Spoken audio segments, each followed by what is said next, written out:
अस्सलाम वालेकुम नाज़रीन, आप लोग देख रहे हैं सलाम पाकिस्तान का इफ्तार स्पेशल ट्रांसमिशन और मैं हूं आपकी होस्ट डॉक्टर आफिया। आज 8वां रोज़ा है और आज के दिन हम क्या बात करने वाले हैं वो हम आपको बताते हैं। सबसे पहले तो आपको पता है कि जिस तरह हम लोग थोड़ी सी रिलीजियस बात करते हैं, तो आज जिस चीज़ पर हम बात करने वाले हैं वो है तक़वा। तक़वा क्या चीज़ है, तक़वा हमारी लाइफ में किस तरह इंकॉर्पोरेट किया जा सकता है, तक़वा क्या होता है असल में, तक़वा की वो क्या चीज़ें हैं जो एक इंसान को मुत्तकी बनाती हैं, एक मुसलमान को मुत्तकी बनाती हैं। ये सब समझना हर मुसलमान के लिए बहुत ज़रूरी है और रमज़ान से बेहतरीन मौका नहीं हो सकता ये सब समझने का। ये सब बताने के लिए हमारे पास आज मौजूद है प्रिंसिपल जामिया अनवारुल मदीना के मुफ्ती वकास हाशमी साहब। मुफ्ती साहब कैसे हैं आप? बिल्कुल ठीक ठाक।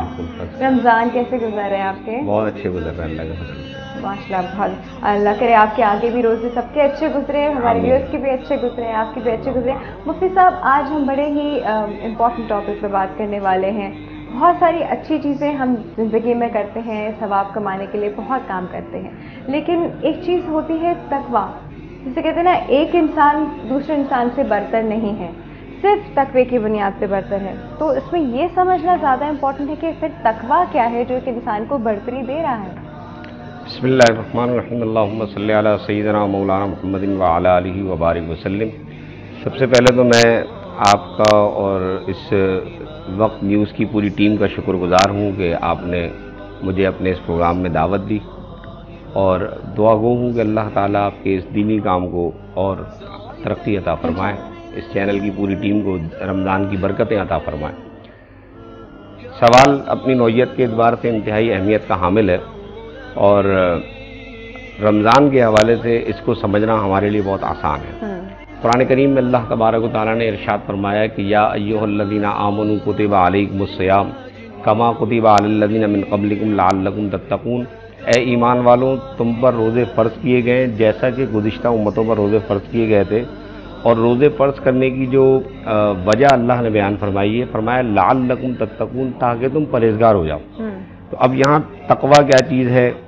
तक़वा का मकसद ये है कि अल्लाह ताला ये चाहता है कि हम अल्लाह के तमाम अहकामात पर अपनी ताकत के मुताबिक अमल करें, ये तक़वा है। चुनांचे कुरान करीम में एक और मकाम पर जब ये आयत नाजिल हुई कि ए ईमान वालों, तुम अल्लाह से डरो जैसा कि अल्लाह से डरने का हक़ है, तो सहाबा इकराम ने अर्ज़ की, या रसूल अल्लाह, हम तो अल्लाह से डरने का हक़ अदा ही नहीं कर सकते, हम तो कमज़ोर हैं। तो रब्बे कायनात ने फिर दूसरी आयत नाजिल फरमाई, फरमाया फत्तक़ू मस्तताअत, तुम्हारे अंदर इस्तिताअत है, उतना तो डरो। तो मालूम ये हुआ कि तक़वा जितनी हमारी इस्तिताअत है, जितनी हमारी हैसियत है, हम अपनी हैसियत के हिसाब से तक़वा इख्तियार करें, यानी अल्लाह के फरामीन पर अमल करें और गुनाहों से बचने की कोशिश करें। मुफ्ती साहब, ये बात कुछ वाज़ह करेंगे कि हमें इतनी है कि हम इतना डरें, ये कैपेसिटी क्या है, ये किस तरह की कैपेसिटी डिफाइन की जा रही है? देखिए, अल्लाह ताला ने इस बात को समझाने के लिए अंबिया इकराम को एक सिलसिला शुरू किया, किताब नाजिल फरमाई है, हमें अक्ल सलीम दी है। हम बहुत सारी ज़िंदगी के मामलात में अच्छे और बुरे को समझते हैं, खरे और खोटे को समझते हैं। तो जिस तरह अल्लाह ताला फरमाता है कि जिस तरह तुम ज़िंदगी के मामलात में, दुनियावी मामलात में अपना नफ़ा बेहतर समझते हो, तिजारत करने के लिए जाते हो तो तुम्हें मालूम है कि क्या नफ़े का कहाँ नफ़ा होगा और कहाँ तुम्हें नुकसान होगा। तो जिस तरह तुम दुनियावी एतबार से अपना नफ़ा जानते हो, इसी तरह अपने आखिरत के नफ़े को समझो। और आखिरत का नफ़ा इसी बात में है कि तुम अल्लाह के फरामीन पर, उसके अहकामात पर अमल करोगे तो अल्लाह तबारक व तआला तुम्हें तक़वा अता फरमाएगा। और जब हम अहकाम खुदाबंदी पर अमल करते हैं तो हम एक तरीके से प्योरीफाई करते हैं अपनी सोल को। वो प्योरीफिकेशन जो है, और abstain from making sin, that will purify our soul और बॉडी। तो ये जो एक पाकीज़गी और तहारत हमें हासिल होती है, इस पाकीज़गी और तहारत ही का नाम असल में तक़वा है। सही। अच्छा मुफ्ती साहब, ये तक़वा लोग अपने अंदर कैसे पैदा कर सकते हैं? हमें नहीं पता तकवा पैदा कैसे होता है, हम सिर्फ अच्छे काम करते हैं। अच्छा, ये भी अच्छा आपने सवाल किया कि हमें नहीं पता चलता। तो बहुत आसान सा जवाब है इसका कि जब हम ये फ़ील करें और महसूस करें कि हम गुनाहों से खुद ब खुद बच रहे हैं और हमें गुनाह की बात से, गुनाह के काम से गिल्टी फील होता है, तो बस हम ये जान लें अच्छी तरीके से कि हम किसी हद तक तकवे के दरवाजे के करीब करीब हैं। जब हमें नेकियों से मोहब्बत होने लगे और नमाज का टाइम हो रहा है, 10 लोग बैठे हुए हैं, लेकिन हमारे दिल में एक बेचैनी शुरू हो गई कि नमाज का टाइम हो गया। अच्छा, मैं नमाज सब कह रहे हैं भाई नमाज हमें भी पढ़नी है, आप कोई अनोखी नमाज नहीं पढ़ेंगे, लेकिन मेरे दिल में कुछ अजीब सी बात हो रही है कि नहीं, मुझे नमाज की तैयारी करनी है।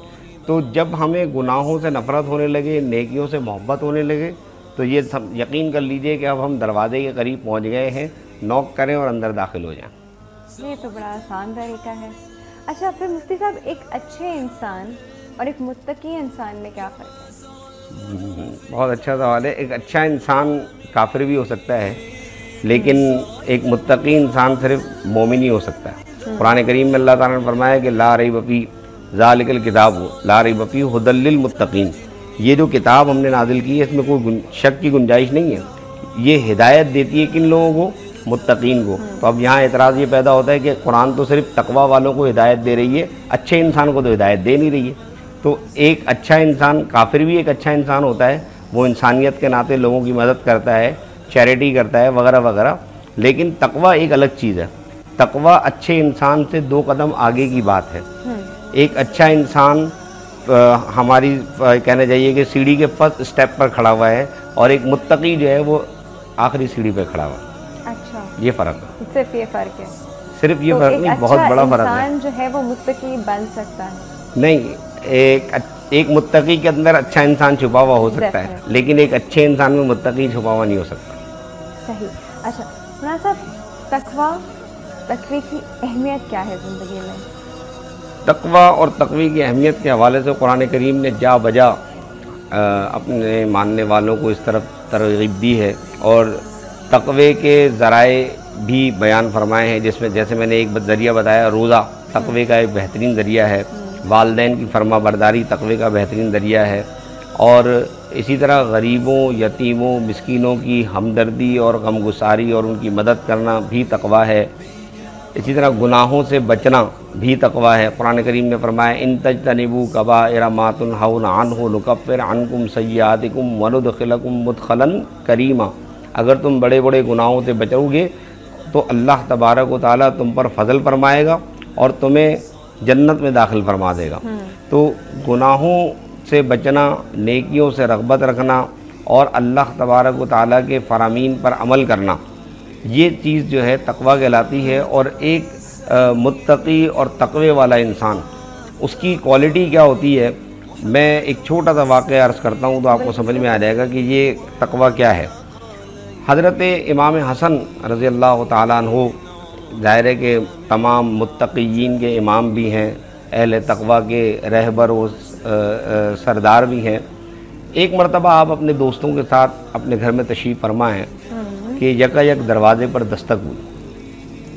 दोस्तों में से किसी ने कहा कि मैं देख के आ जाता हूँ। आपने कहा नहीं, मेरा घर है, मेरे घर कोई आया है तो मैं देखने जाऊँगा। चुनांचे इमाम हसन दरवाज़े पर तशरीफ़ ले गए देखने के लिए। तो एक दरवाज़े पे साइल खड़ा था। उसने कहा कि ए हसन, आप मेरी कुछ इमदाद फरमा दें, मुझ पर कुछ दिरहम यानी 1 लाख दिरहम या 30,000 दिरहम कर्ज़ है, तो वो मुझे अता फरमा दें। जिसको मैंने देने वो मेरे घर के दरवाजे पे खड़ा हुआ है और तकाज़ा कर रहा है, तो कोई भी ऐसा नहीं जो मेरी मदद करे। चुनांचे इमाम हसन अपने घर में तशरीफ़ ले गए और जा कर के 30,000 दिरहम ला के उसको दे दिया। मामूली सी बात थी। 30,000 दिरहम दे के अपने दोस्त के पास आके बैठे तो आप सोचने लगे और सोचते सोचते रोने लगे, आंखों से आंसू बहने लगे। काफ़ी देर रोते रहे। दोस्त जो थे वो परेशान हो गए कि क्या हो गया। किसी ने कहा भी कि ए हसन, आप तो बहुत लुटाते हैं, बहुत खैरात करते हैं, ये 30,000 दिरहम देने पर इतना अफसोस क्यों कर रहे हैं? तो आपने कहा नादान, 30,000 दिरहम देने पर अफसोस नहीं कर रहा। और अब ये बात सुनने वाली है, ये जुमला सुनने वाला है इमाम हसन का। आप फरमाते हैं 30,000 दिरहम देने पर अफसोस नहीं कर रहा, बल्कि अफसोस इस बात पे कर रहा हूँ कि उसे, मेरे पड़ोसी को, मेरे दोस्त को मेरे दरवाज़े पर आकर ज़िल्लत उठानी पड़ी। अगर मैं पहले ही उसकी ज़रूरत मालूम करके उसके घर पैसे पहुंचा देता तो उसे मेरे दरवाज़े पर आकर सवाल करने की ज़िल्लत नहीं उठानी पड़ती। तो मैं अपनी कोताही के ऊपर अफसोस कर रहा हूँ कि मैंने देर क्यों कर दी। मुझे पहले उसकी ज़रूरत मालूम करके उसकी ज़रूरत पूरी कर देनी चाहिए थी। तो मुझे अपनी कोताही पर रोना आ रहा है। तो ये है तकवा कि हम, ये हमारे सरदार जो हैं, ये नेकी करके, भलाई करके, फिर अपनी कोताही तलाश करके उसमें रोते हैं। और हम सैकड़ों के हिसाब से कोताहियाँ करते हैं और सैकड़ों के हिसाब से लॉ एंड ऑर्डर के मसाइल पैदा कर देते हैं। फिर हम कहते हैं कि हमसे बड़ा नेक कोई नहीं है। आप देखिए, रमज़ान का ये मुबारक महीना है, सभी लोग रोज़े से होते हैं। इस वक्त ऑफिस से घर जाने का टाइम है। रोड पर मेरा ख्याल है शायद ही कोई मुझे आज तक ऐसा मिला हो, कराची शहर में रहते हुए 30 साल हो गए, कोई ऐसा अल्लाह का नेक वली नहीं मिला, कोई ऐसा रोज़ेदार नहीं मिला, कोई ऐसा नमाजी नहीं मिला जिसने झगड़ा ना किया हो। ज़रा सी गाड़ी टच हो जाए तो बस अब सारे जनाबे वाला रोज़े और अखलाक और इंसानियत सब साइड पे रख करके जो है ना वो वहीं पर ही मामला दुरुस्त कर लेते हैं। तो मैं अपने नाज़रीन से भी ये कहना चाहूँगा कि रमज़ान मुबारक के महीने में सब रोज़े से होते हैं, सबका रोज़ा होता है, रोज़ा रखना फ़र्ज़ है, हर एक आदमी रोज़े से है। तो अगर हम इस रोज़े से सब्र हासिल ना करें, अपने अंदर तकवा पैदा ना करें, अपने अंदर इंसानियत और हमदर्दी के जज्बात पैदा ना करें, तो फिर रोज़ा रखने का कोई फ़ायदा नहीं। हदीस पाक में आता है, नबी करीम अलैहिस्सलातु वस्सलाम ने फरमाया कि जो शख्स रोज़ा रख के झूठ बोलना ना छोड़े, लड़ाई करना ना छोड़े और गीबत करना ना छोड़े, अल्लाह तबारक व तआला को उसके भूखा और प्यासा रहने की ज़रूरत नहीं है। तो तकवा इन चीज़ों का नाम है कि हम साहब, हमारे रोज़े आजकल फिर ऐसे क्यों हो गए? हम क्या इसका मतलब भूल गए हैं कि रोज़े फिर किस तरह के होने चाहिए थे? हम लोग इस तरह क्यों करते हैं? मतलब जितनी बातें आपने बताई, झगड़ा ना करना, चुगलखोरी ना करना, झूठ ना बोलना, तो सब रोज़े के साथ चल रहा है। तो रोज़ा रखने का अल्लाह ताला ने हुक्म इसीलिए दिया है कि भाई सारा साल तुम अपने अंदर ये क्वालिटी पैदा नहीं कर पाते, जब तुम रोज़े से होगे। देखें, एक मकसद ये कि फितरी सी बात है, जब आदमी का पेट खाली होता है, भूखा होता है, प्यासा होता है, तो उसमें उसे ज़्यादा बोलने का दिल नहीं चाहता। हाँ, सही है। वो मतलब निस्बतन उस थोड़ा कम गुफ्तगू करता है, गुफ्तगू में ठहराव होता है, एक सब्र होता है। लेकिन हमारी कौम को सलाम करना चाहिए कि हमारी कौम जो है ना, जितनी भूखी और प्यासी होती है उतनी खूनखार होती है, उतना ही ज़्यादा उनका जो है ना जज्बा होता है कि वो सामने वाले को बिल्कुल रोड के ऊपर, आप देखें तो हम, आपका शायद वास्ता ना पड़ता हो, हमारा ज़्यादा वास्ता पड़ता है रोड के ऊपर जाने आने का। तो हम ये देखते हैं कि लोग इस चीज़ का लिहाज भी नहीं रखते, कोई आलिम दीन है, कोई एक स्कॉलर है, तो उसका नहीं, गाड़ी टच हो गई तो बस उसके बाद वहीं फ़ैसला हो जाता है। तो यहाँ रोज़ा रखने का बुनियादी मकसद ही ये था कि रोज़ा रखने के बाद आपके अंदर ये क्वालिटी पैदा होती। आपने अभी इमाम हसन का वाक़या सुना कि उन्होंने खैरात करने के बाद अपनी कोताही तलाश करी। हम लोग रमज़ान में खैरात क्या कर रहे होते हैं, हम सदा अपने घर के लिए इफ्तारी ख़रीद रहे होते हैं। ऐसा लगता है कि शायद कुरान करीम में स्पेशल आयत नाजिल हुई है कि जब तक दस्तरखान पे ये थोड़ी सी और इस तकवे पे डेफिनेटली बात करते हैं और हमारा एटीट्यूड टुवर्ड्स तकवा पे भी बात करते हैं। एक छोटे से ब्रेक का वक्त हुआ है। आप लोग मौलाना साहब, यहाँ पे सिंस हमारा छोटा सा ब्रेक तो हो गया है, लेकिन मुझे आपको थैंक यू करना पड़ेगा। तकवा इतना इंटरेस्टिंग टॉपिक है, इस पर डेफिनेटली और बहुत ज़्यादा बातें हैं जो हमारे जहन में भी, आपके भी होंगी। ज़रूर हम इस बारे में दोबारा बात करेंगे। मौलाना साहब, बहुत बहुत शुक्रिया आपके आने का। तो इस वक्त हो गया एक छोटे से ब्रेक का, आप तो कहीं नहीं जाएंगे। इसके बाद हम थोड़ी सी और इंटरेस्टिंग गुफ्तगू करेंगे।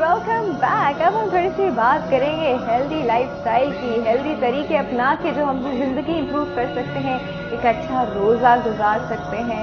डेफिनेटली रोज़ा लगेगा, रोज़ा लगना भी चाहिए, लेकिन उसके साथ आपकी ज़िंदगी और उसके मामूलात कैसे नॉर्मल चलते हैं वो बताने के लिए हमारे पास मौजूद है हमारी एक्सपर्ट डॉक्टर विल्की। सर सामने के डॉक्टर, वालेकुम अस्सलाम। कैसे हैं? अल्हम्दुलिल्लाह ठीक ठाक। As pretty as ever, very charming. अच्छा मुझे एक बात बताएं जी। आज तो मैं 3-4 सीक्रेट्स तो पूछने ही वाली हूँ। सबसे पहले तो मैं डॉक्टर विल्की से पूछूंगी, she is always smiling and young and charming, कैसे? कोई इसमें भी कोई टोटका है, कोई तरीका है?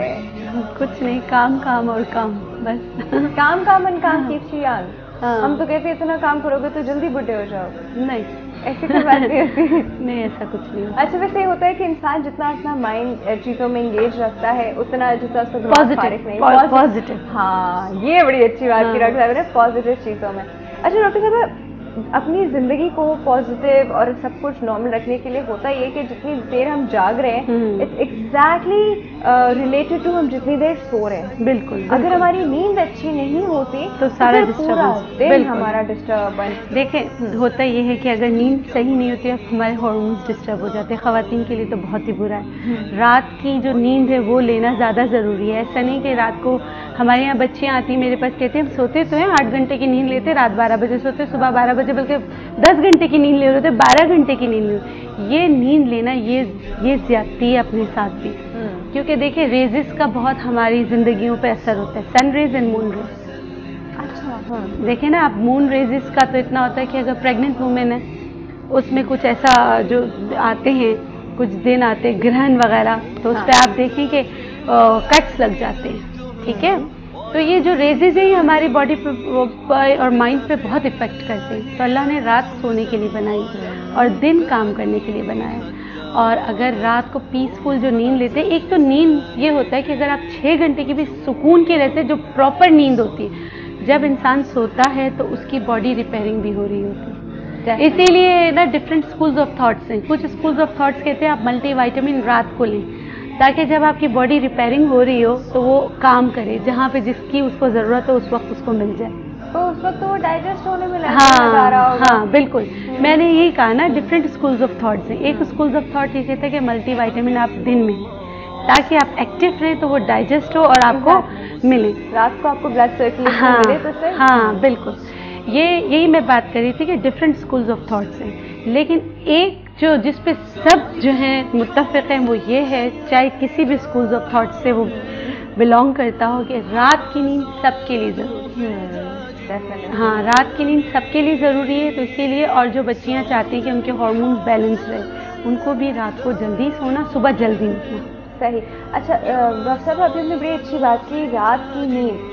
हम लोगों के साथ अक्सर मसला है कि जब हम रात को सोने लगते हैं तो बस नींद उसी वक्त नहीं आती। उस वक्त नहीं असल में होता है आती उस वक्त जब आपको उठने, और आजकल में तो सहरी के वक्त का टाइम हो जाता है। आजकल की तो बात अलग है, लेकिन कैफीन की कोई भी चीज़ रात को आप ना लें। सही है ना। आप कॉफ़ी पी लेते हैं, चाय पी लेते हैं, इस तरह की चीज़, बल्कि रिलैक्सेंट टी आप लो। मैं अक्सर जिक्र करती हूँ कैमोमाइल टी, वो बहुत रिलैक्सेंट है। तो अगर आपको बेड टी की आदत है, बेड टी वैसे कहते हैं सुबह मॉर्निंग की टी को, लेकिन रात को भी अगर आप बिस्तर पे जाने से पहले आप आदी हैं कि आप कुछ ना कुछ लेते हैं, तो फिर आप जो है ये जो रिलैक्सेंट टी है ये इस्तेमाल किया करें। वो कैमोमाइल टी बहुत अच्छा होता है, या जिंजर टी। वो एनर्जेटिक तो होता है, लेकिन वो भी आपके हम नेचुरोपैथिक कहते हैं कि वो जो है वो आपके ख़वातीन के लिए हार्मोन्स के लिए अच्छा होता है, बॉडी एक्स एंड पेन्स के लिए अच्छा होता है। बाज़ लोगों को होता है कि जैसे बिस्तर पे जाते ही तमाम दर्दें शुरू हो जाती हैं, टांग में दर्द हो रहा है, दर्द हो रहा है। सही, बिल्कुल सही कहा। अक्सर तो आपको बॉडी का दर्द तब पता चलता है वो बिस्तर पे सीधे लेटते जब, हाँ बिल्कुल, आप रिलैक्स होते हो तो सारे दर्दें आ जाते हैं, फिर नींद उड़ जाती है। सही। अच्छा डॉक्टर विल्की से कॉल हमारे साथ मौजूद है, अटेंड करते हैं। अस्सलाम वालेकुम। अस्सलाम वालेकुम। अच्छा जी हेलो, हाँ जी सलाम पाकिस्तान। कौन है हमारे साथ? हेलो सलाम। हमारे साथ कौन है? वालेकुम सलाम। मैं बात कर रही हूँ। अच्छा आप बात कर रही हूँ। आपका शायद टीवी सेट का वॉल्यूम ऑन है, आप वहाँ सुनती हैं और जवाब हमें यहाँ देती हैं। हाँ जी मैं बात कर रही हूँ। टीवी बंद कर दें। जी अच्छा चलो जी, वेरी नाइस। क्या कहना चाह रही हैं? मेरी डॉक्टर बलजीत से मैंने बात करनी है कि मेरे प्रॉब्लम ये रहता है कि स्किन का प्रॉब्लम रहता है मेरा ना, और मैं हकीम से भी, अब पहले मैं डॉक्टर से रिव्यू किया, उसके बाद मैं हकीम से कर रही हूँ, लेकिन हकीम से भी आराम नहीं आ रहा। ऐसे पिंपल्स रहते हैं मेरी, और ऑयली स्किन रहती है मेरी हर टाइम, और बॉडी में भी बैक साइड से पिंपल्स रहते हैं, और सर्दियों में भी ऐसे होता है, गर्मियों में कुछ ज्यादा हो जाता है ऐसे। अच्छा, मुझे ये बताएं कि आपका पेट सही है, मैदा सही है, तो मेरे का कॉन्स्टिपेशन तो नहीं है? मुझे तो हकीम ने भी ये कहा कि मेरी तो प्रॉब्लम बर्निंग रहती है मुझे ऑल टाइम ना। नहीं, हकीम ने क्या कहा वो नहीं, आप मुझे अपना बताएं। आपका मैदा सही है, बर्निंग रहती है और कब्ज रहता है आपको? हाँ जी, हाँ जी। दोनों कब्ज हमेशा रहता है, उसके लिए आप कुछ खाती हैं? नहीं, कब्ज हमेशा नहीं रहता, कभी कभी प्रॉब्लम होता है, क्योंकि मैंने हॉस्टल लाइफ भी ज्वाइन की, हॉस्टल लाइफ में भी जो है ना खाना अच्छा नहीं होता, और इस वजह से ना मुझे टाइफाइड हुआ, उस प्रॉब्लम से टाइफाइड की वजह से ना मेरे का प्रॉब्लम शुरू हो गया, और मैं नर्सिंग फील्ड में हूँ। अच्छा, ठीक है, कोई मसला नहीं। पर चले ठीक, डॉक्टर बिल्किस अभी आपका मसला हल कर देती, ठीक है? बहुत बहुत शुक्रिया आपकी कॉल कर डॉक्टर बिल्किस। देखें, आपके साथ एक तो कॉन्स्टिपेशन, आप कह रहे हैं कि मैदे में गर्मी या आपको जलन रहती है, तो आप ये देखें कि पहले इन्वेस्टिगेशंस ज़रूरी है। आप ऐसा तो नहीं कि आपको वो वाला दर्द हो जो खाना खाएं तो आपको आराम होता है, तो अल्सर होता है, भूख का दर्द जिसे कहते हैं। अब मैं आपको सबके लिए एक चीज़ बता देती हूँ जो आपको हर एक में हेल्प करेगा। आपको एक्नी बहुत हो रही है तो आप रात को 2 बूटी, देखिए हम लोग ये करते हैं ना कि अगर हम कोई हर्ब्स बताते हैं तो बेदरीग मुट्ठी भर भर इस्तेमाल कर रहे होते हैं, वो गलत है, क्योंकि इन्हीं जड़ी बूटियों से दवाइयाँ बनती हैं। आपने सिर्फ 2 पनीर बूटी, 2 उनाब और 1.5 इंच का टुकड़ा उशबा, इसको हल्का सा कूट के पहले आप कप में रखें, उसमें खूब खौलता गर्म पानी डालकर उसको ढक दें। सुबह निहार मुँह पी लिया करें। ये आपका एक डिटॉक्सिफाइंग टी हो जाएगा, ब्लड प्यूरिफायर भी है, और अगर आपके मैदे की गर्मी है तो इसको भी कवर करेगा। ठीक है, आपने ये जो है तकरीबन 15 से 20 दिन आपने करना है। अगर आपको फ़ायदा होता है तो उसको 1 महीने तक कंटिन्यू रख के फिर आप डिसकंटिन्यू कर दें, क्योंकि कोई भी चीज़ बहुत ज़्यादा लंबे अरसे तक नहीं लेनी चाहिए।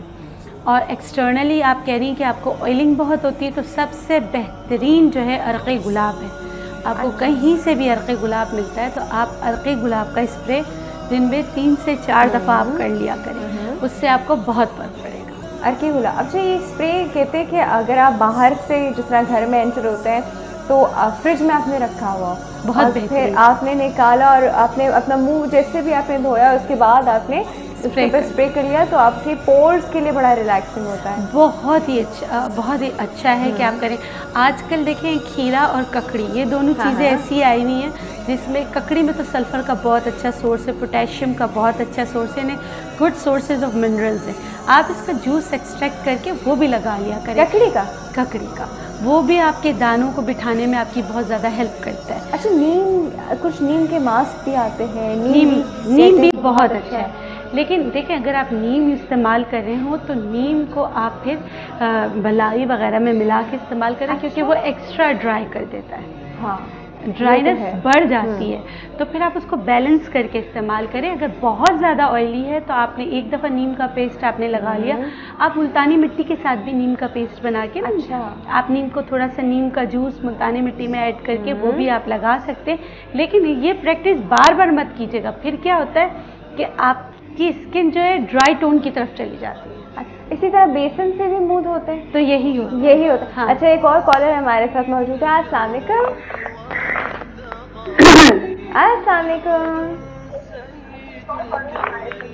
ओके, इन्होंने भी टीवी सेट का वॉल्यूम ऑन किया हुआ है, ये भी अब अपने आप को भी। अस्सलाम वालेकुम। टीवी बंद कर दीजिए प्लीज। हेलो। हाँ जी, कौन बात कर रहा है? वालेकुम अस्सलाम। वो टीवी से सुन रही। हेलो, टीवी सेट का वॉल्यूम बंद कर दीजिए। हाँ जी, बंद कर दिए। Very nice. अच्छा जी, कौन है हमारे साथ? रेहाना सियालकोट से। जी, क्या कहना चाह रही हैं?